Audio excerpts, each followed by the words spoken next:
And thank you for, here we go. We're all ready to go now. We are live here on Instagram and live on Facebook. So thank you so much for joining us, everyone, for our very first live broadcast. So it's all a little bit new and exciting for us, but hopefully you can hear us. If you can't, please just put a little thing in the chat box and let us know that you are watching and where you're watching from. We'd love to hear from you. So I see we have Emma, Emma 8 joined us in New Zealand. Thanks for joining us, Emma. And that dead fish joined. I'm not sure who that is. Is that Catherine? I'm not sure who that dead fish is, but I hope the dead fish is very alive at the moment. Yeah. All right. So we've got a few things to talk about today. First things first, our very first episode of Jandals in Japan coming out on Monday. Catherine, tell us a little bit about. Wow. Yeah. It's just incredible. The feedback we've had pre today and also our first guest. You just won't believe who we've got coming on first. So many tips for capturing the hearts of Japanese customers in Japan, even during a pandemic. He's going to tell us, he's a he. I just said it. He's a he. And he's going to tell us his long-term strategy, what's really imperative for coming into the market here. Lots of gems. He actually gives us 3 good tips, doesn't he, Jane, halfway through success. And we also go into a little bit of crystal gazing, or crystal ball gazing, I should call it, where you'll hear about all the future trends that is coming from this particular guest on Monday. So that's part of the first part of it. Yeah. What about you, Jane? Your insights on that first guest? Yeah, he was really great. And when we first started recording with him, I just had this really heartwarming feeling, and it was really weird, but I was so happy to be speaking to another New Zealander. And it was really special to have the 3 of us talking together as New Zealanders in Japan. We really don't often get a chance to do that. Yeah, right? That's true. That's so true. And thank you so much for joining. We've got Yuko Mate has joined us. Thank you, and nice to see you. That dead fish says she's from America. Got someone watching from America. Thank you. Fantastic. Yeah, so some other big news that happened. Was it a 7.41 or a magnitude 7.4? It was 7 something. Yeah. That happened last on week. Wednesday, exactly a week ago, actually. Yeah. And well, we definitely shook here in Fukushima. It was the worst earthquake potentially we've had, even right up there with 11 years ago when we had that massive earthquake. But something that is sort of ongoing, which has been a real surprise for us, is power shortages. What's that all about? Yeah. No idea. I've spent the last 2 days literally ice block feet. I've been very good because the warnings have gone out. Don't use your power. Turn everything that you don't need off. I've kept the lights on in the bedroom where I can't do work. I should say bedroom and in the office. But everywhere else, I've not had the heater on or anything. And there were some announcements out in the network today, out in the neighborhood over the loudspeakers. Don't use your power. So I was like, So they're obviously still doing that. Yeah. Yeah, and that's a real surprise, isn't it, to think that, but they had shut down so many other power stations for checks and things post that big earthquake that we had last week. So that's something that's going on here in Japan at the moment. And we've got snow outside my house here. It's March, it's nearly April. It's supposed to be spring. And there was this much snow outside my house yesterday, and it's nearly all gone, thank goodness. But yeah, lucky for those New Zealanders who are joining today, they don't have that. They've got summertime still. I believe it's turning to autumn, but Japan, yes, we even had a sprinkling of snow in Tokyo, and that is crazy for March, just as the cherry blossoms are coming out. But let's just hope it doesn't come back again and just goes away, and we can have spring. Yeah. But luckily all of these upsets, the snow and the electricity issues have not affected us today coming online. Yay. So back to the Jandals in Japan podcast, that's really unaffected by everything. And our first guest is coming to you on Monday, 28 March, just 5 days from now. Our special guest has a special offer as well, right, Jane? Yes. For listeners who are listening to the Jandals in Japan podcast. So they've got to really listen to the podcast to get to that offer, right? Yeah, so make sure you, if you're in Japan especially, you will want that offer to bring you New Zealand things that you're missing, right? Exactly, Here in Japan. exactly. Yeah. Exactly. And we really noticed too with the guests that we're having on so far, we've recorded quite a few. The first guest out on Monday, but they're all talking about NZTE, New Zealand Trade and Enterprise, and we're really noticing the plug for them there.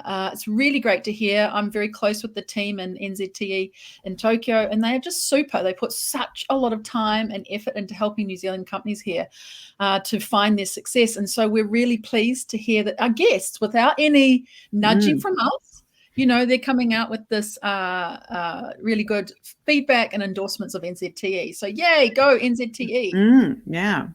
Any shout outs you want to give to specific people at the NZTE, Catherine? Craig Pettigrew's doing a great job. Yes, Craig. Jessica Tish. So yeah, quite a few good people there. But of course, Craig will be taking up a new job soon somewhere. But he's been doing such a marvelous work for us, especially over the last 2 years with this pandemic and getting a lot of companies online into e-commerce in Japan. A lot of New Zealand companies are now selling their products in the market online. So that's really, really great. Yeah.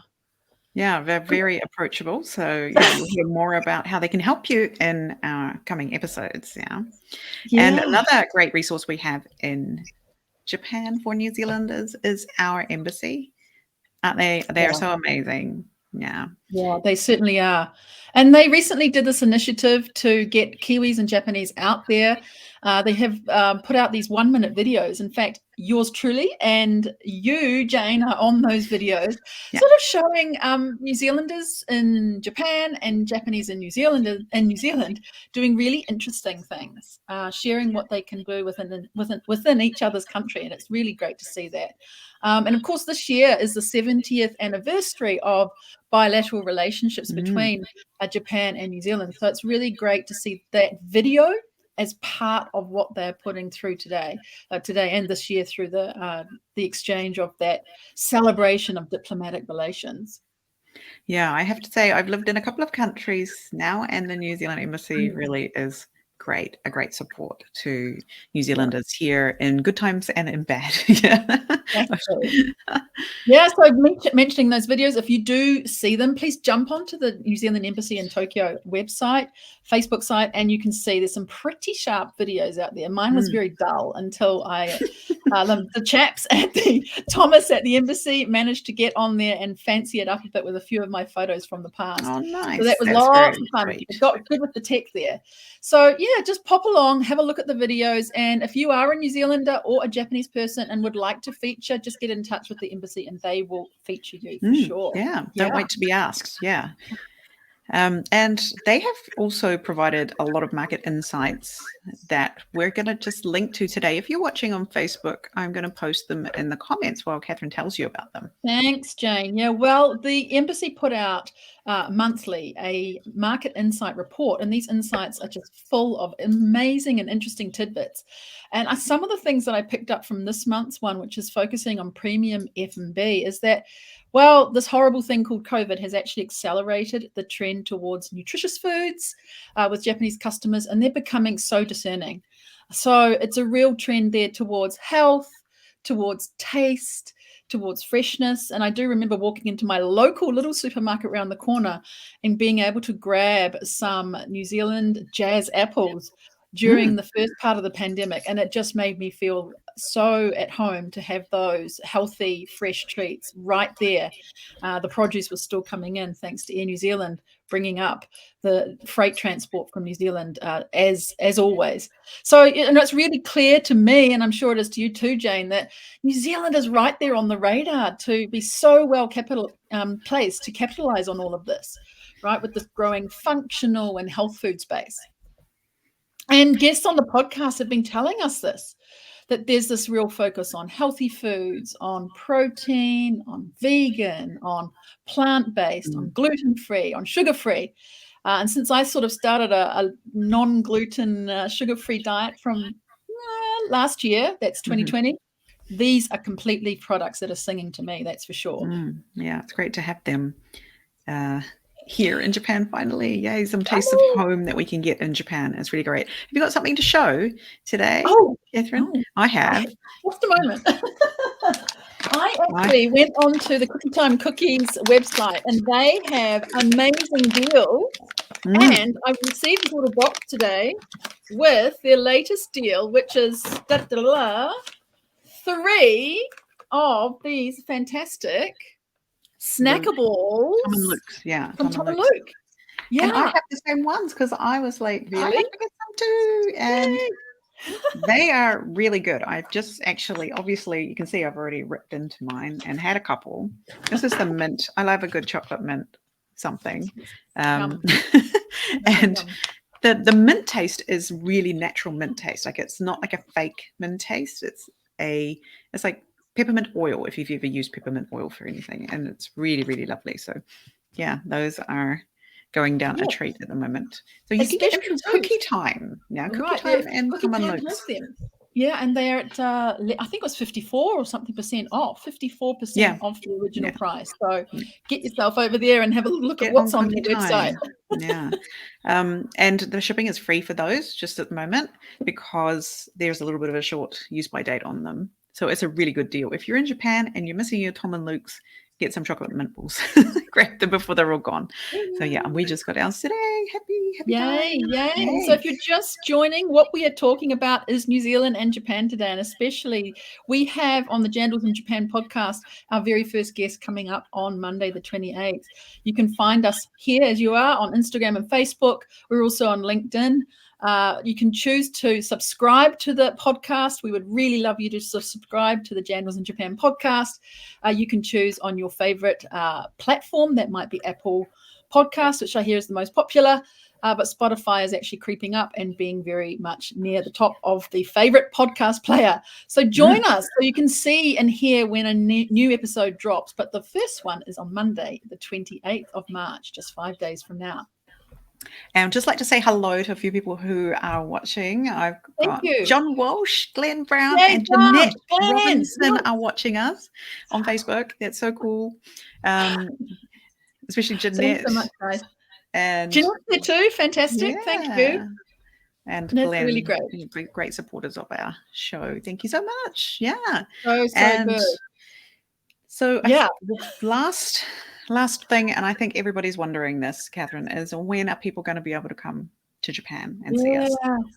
Well, that is the big question. And we talked a little bit about it, and you'll hear us talk about it in the first episode of the podcast. But it seems to be a thing that is very much unfolding day by day. There was a quota of 5,000 people per day into Japan. Then I've heard it's gone to 7,000, and now they're routing for 10,000. However, the catch is the PCR test when you arrive at the airport. And I just had that recently as I came back from New Zealand to Japan. And the thing is, there's a capacity limit on the number of PCR tests that can be done in Japan every day, and that's 500. So, 500? Yeah, to be processed.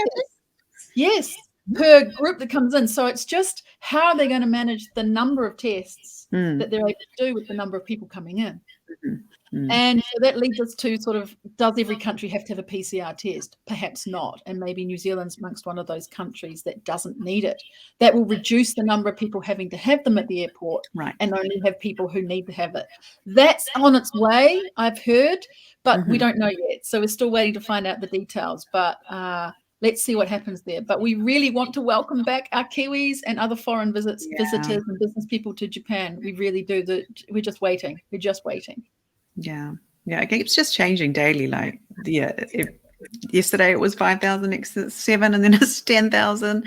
And so, it's going to be a changing thing. But I see the same things happening in New Zealand, right? We got an email from Air New Zealand the other day saying, you can come back. And I just about cried when I got that email. It was so great to get that email from New Zealand to say. Even though it only just been, I wanted to jump on a plane right back again and get back and to see my family and do New Zealand stuff again. Yeah. One day soon, Jane.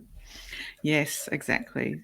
Well, thank you so much for watching, everyone. This is our first live, and we're hoping to do one every 2 weeks, sort of when we have an off week, when we're not releasing an episode. So make sure you catch that episode that's coming out on Monday, March 28th. It'll be what time does that come out, Jane? In the morning? Well, it's going to come out first thing in the morning, so it'll be Ooh. releasing at, I think it's going to be like 3 a.m. Japan time. So 3 plus 4 is 7 a.m. New Zealand time. You'll be able to listen to that on Monday. And we hope you enjoy it. And yeah, please give us a shout out. And we are really looking for guests who are in the agri-tech area. Yeah, we'd love to talk to someone in the agri-tech area. Also, anyone who, maybe we don't know you, but you're doing something amazing that connects Japan and New Zealand. And it doesn't have to be business. It could be music. It could be sports. Art. Yes, exactly. Yeah. Sports, art. Something that connects our two countries. So, yes, we'd love to hear from you. Reach out to us at Jandals in Japan @gmail.com or on any of the social media platforms. Jandals in Japan. You can find us. If you know someone, introduce them. If you've got an event coming up that involves New Zealand and Japan, let us know so we can promote it. We're totally here for bringing the two countries together and especially showing, the leading footsteps of Kiwis in Japan. We know you're all very modest and humble out there. Right, especially the women. Where are those women who are hiding? But we do want you out on the airwaves. And we've just learned, from interviewing our few guests who have already come on the show for the recordings that there is such a great wealth of information and passion and perseverance amongst all of the guests that we've talked to so far. So get on, subscribe so you can come and hear every single episode as it drops every couple of weeks. First one is on Monday, the 28th, as we just said. Yeah. All right. Okay. So thanks, everyone. Yeah. Is that it for our live? Thank you, everybody. Well done. We made it. And now it goes through like, how do I end this? Well, that's it, everyone. Thanks so much for those lovely people who joined. Thank you very, very much. And that's all we've got for now. Yeah, so see you. See you, Jane. Bye.